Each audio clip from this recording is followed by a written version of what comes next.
I specifically wanted to know more about resilient floors. We are a flooring company in San Diego, largest tile company, but we sell a lot of LVP, a lot of LVT, and I thought this is definitely a course I wanted to take because it lines up with the maintenance division that I want to start. How does flooring impact the cleaning industry?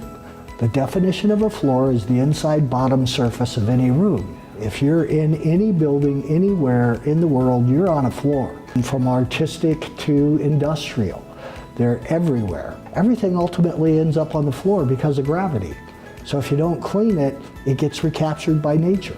IICRC built its reputation on carpet, but the industry has changed. What they're making the materials of, the equipment, the chemistry, everything helps me so that when I go out, I feel confident that I'm going to do my very best and I'm not going to damage anybody's flooring. For me, it was, let me make sure that I'm certified. If this gives confidence to the customer, because not only does it give confidence for myself, but sometimes the customers need to be convinced as well that you're qualified, despite your gender, to handle the floors and maintenance of their floors in their building. At the top of the industry, what are the standards? What do we need to comply with? There's tons of different products out there and they get cleaned differently. So you need to know what you're looking at first in order to know how to maintain that floor. We have a single source, multi-authored textbook